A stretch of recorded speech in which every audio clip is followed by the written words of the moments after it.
Bonjour chers frères et sœurs de l'Église de Jésus, nous sommes aujourd'hui le jeudi 4 novembre 2021 et nous allons regarder le chapitre 30 du livre d'Ésaïe. Ce passage fait partie d'un ensemble que nous appelons le livre des malheurs, qui débute au chapitre 28 et se termine au chapitre 35.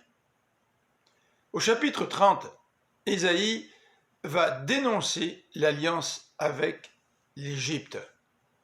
L'Égypte qui ne pourra pas d'ailleurs protéger Juda contre l'Assyrie.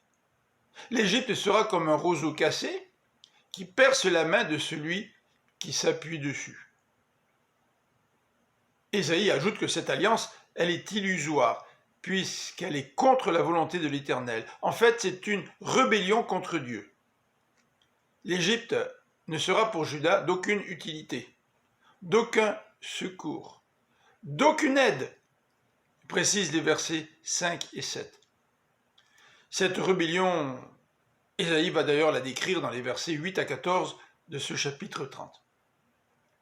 Dans les versets 15 à 17, Ésaïe parle de Juda qui rejette le calme que pourrait donner Dieu, ou qui ne veut pas placer sa confiance dans l'Éternel.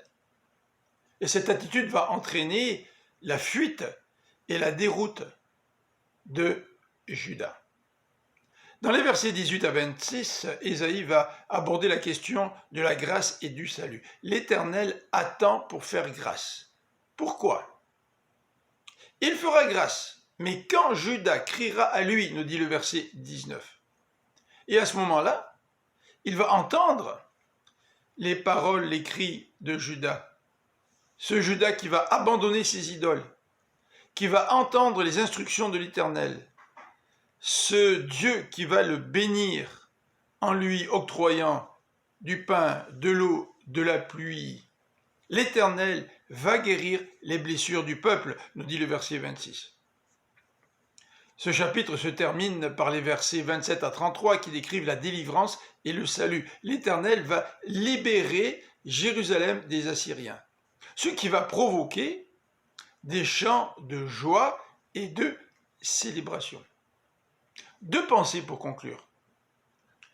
Première question, sur qui est-ce que nous nous appuyons pour résoudre nos difficultés?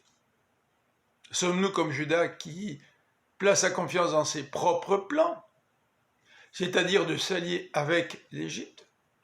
Est-ce que nous cherchons nous-mêmes nos propres solutions ou est-ce que nous nous tournons vers le Seigneur en qui nous plaçons toute notre confiance?